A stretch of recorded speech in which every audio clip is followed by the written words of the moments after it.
तो दोस्तों आज हो गया 29 अक्टूबर 2022 यूपी में देश दुनिया की सभी ताज़ा बड़ी खबरें लेकर आए सिर्फ आपके लिए। चलिए फावर खबर शुरू करते हैं। उससे पहले चैनल को अब तक सब्सक्राइब ना किया हो तो फावर चैनल को सब्सक्राइब कर दे, लाइक कर दे, शेयर कर दे ताकि इसी तरह खबर आप हर रोज देख सके। चलिए शुरू करते हैं आज की पहली बड़ी खबर।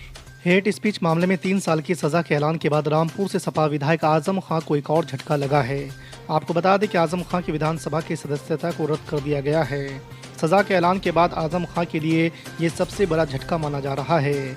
शिकायतकर्ता आकाश दास सक्सेना की शिकायत को संज्ञान में लेते हुए विधानसभा अध्यक्ष सतीश महाना ने यह कार्रवाई की है। आकाश सक्सेना ने विधानसभा अध्यक्ष के अलावा केंद्रीय चुनाव आयोग को भी सदस्यता रद्द करने की शिकायत भेजी थी। पाकिस्तान के पूर्व प्रधानमंत्री इमरान खान ने एक बार फिर से भारत की जमकर तारीफ की है। आपको बता दें कि इमरान खान भारत की विदेश नीति के फैन हैं। शुक्रवार को शुरू हुए अपने आज़ादी मार्च के पहले ही भाषण में इमरान खान भारत की तारीफ करते हुए नजर आए।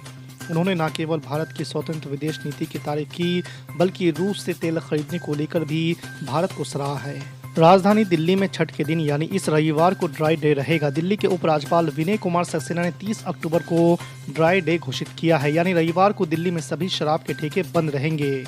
आपको बता दें कि इससे पहले शुक्रवार को ही दिल्ली के भाजपा अध्यक्ष आदेश गुप्ता ने मुख्यमंत्री अरविंद केजरीवाल को पत्र लिखकर रविवार को ड्राई डे घोषित करने की मांग की थी। फेक न्यूज को लेकर प्रधानमंत्री नरेंद्र मोदी ने शुक्रवार को एक सख्त संदेश जारी किया है। उन्होंने लोगों से आग्रह करते हुए कहा कि कुछ भी फॉरवर्ड करने से पहले 10 बार सोचें।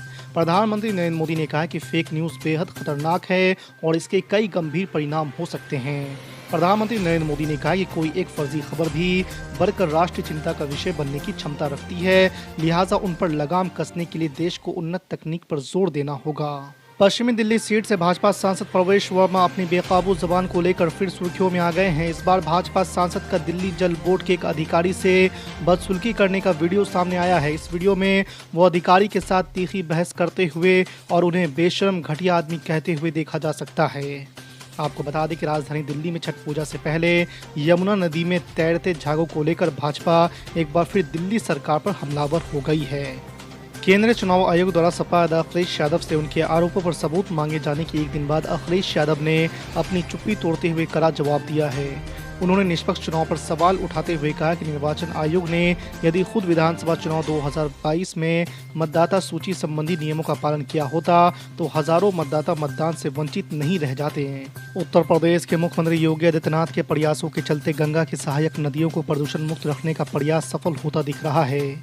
मुख्यमंत्री योगी आदित्यनाथ की पहल पर केंद्र सरकार ने उनके प्रस्ताव पर मुहर लगाते हुए प्रदेश के लिए 11,433.6 करोड़ रुपए की अनुमानित लागत से 1574.24 MLD क्षमता के STP के निर्माण के लिए कुल 55 सीवरेज बुनियादी ढांचा परियोजनाओं को मंजूरी दे दी है। All India Muslim Ittehadul Muslimeen ने आगामी गुजरात विधानसभा चुनाव के लिए 30 सीटों पर अपने उम्मीदवार उतारने का फैसला किया है।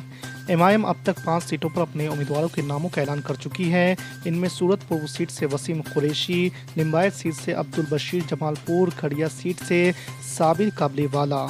आपको बता दें कि ओवैसी का कहना है कि MIM गुजरात के लोगों की मजबूत और स्वतंत्र आवाज़ बनकर उभरेगी। गुजरात में कुल 182 विधानसभा सीटें हैं। बता दें कि नवंबर के पहले हफ्ते में गुजरात विधानसभा चुनाव की तारीखों का ऐलान हो सकता है। गुजरात को वेदांत फॉक्सकॉन ग्रुप के बड़े निवेश के बाद फिर से एक बड़ा प्रोजेक्ट मिला है। टाटा और एयरबस ने प्रधानमंत्री नरेंद्र मोदी के गृह राज्य में 22,000 करोड़ रुपए का निवेश करने का ऐलान किया है। टाटा और एयरबस यहां मिलिट्री के लिए ट्रांसपोर्ट विमान का निर्माण करेंगे।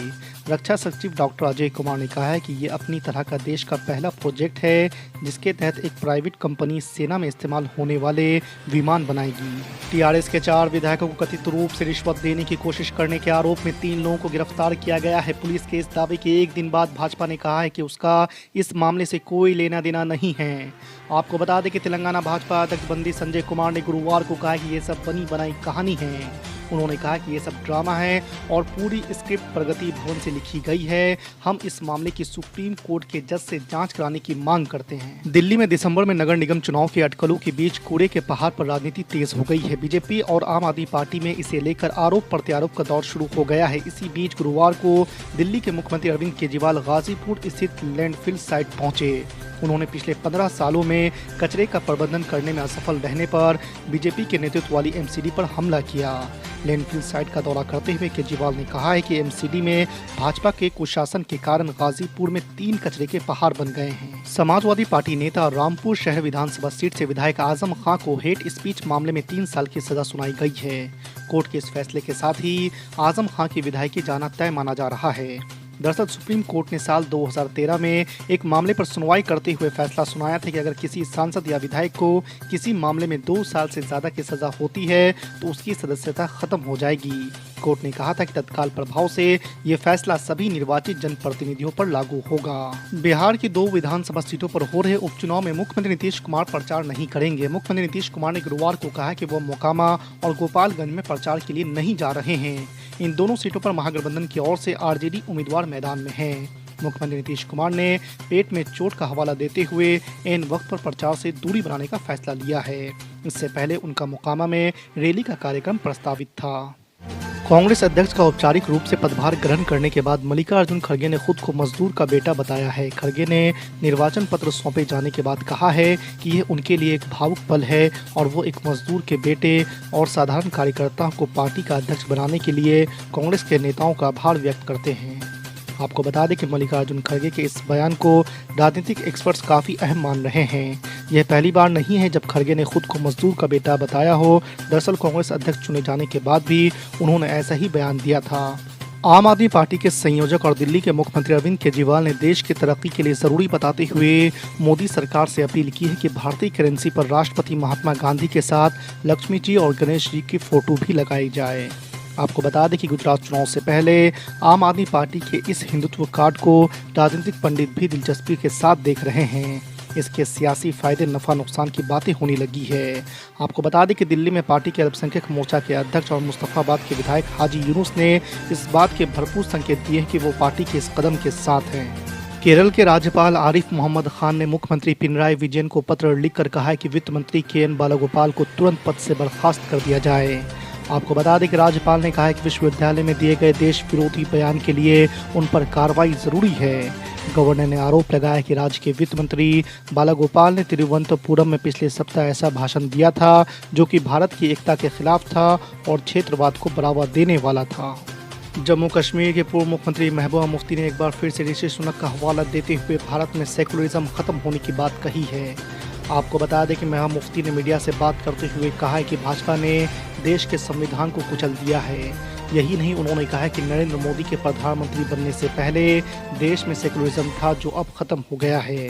इससे पहले हमारे पास मुस्लिम राष्ट्रपति था और सिख PM था, लेकिन जब से नरेंद्र मोदी ने सत्ता संभाली है तभी से स्थिति बिगड़ गई है। अब देश में मुसलमानों और दलितों को टारगेट करके लिंच किया जा रहा है, ऐसा महबूबा मुफ्ती का कहना है। दिल्ली के उप मुख्यमंत्री मनीष सिसोदिया ने आरोप लगाया कि भाजपा दिल्ली सरकार के फ्लैगशिप कार्यक्रम दिल्ली की योगशाला कार्यक्रम को रोकने की कोशिश कर रही है। अधिकारियों पर दबाव बनाकर और निलंबन का डर दिखाकर आगामी 1 नवंबर से बंद करने की तैयारी है। मनीष सिसोदिया ने कहा है कि इस योगशाला कार्यक्रम को आगे भी जारी रखने की मंजूरी के लिए उपराज्यपाल को फाइल भेजी गई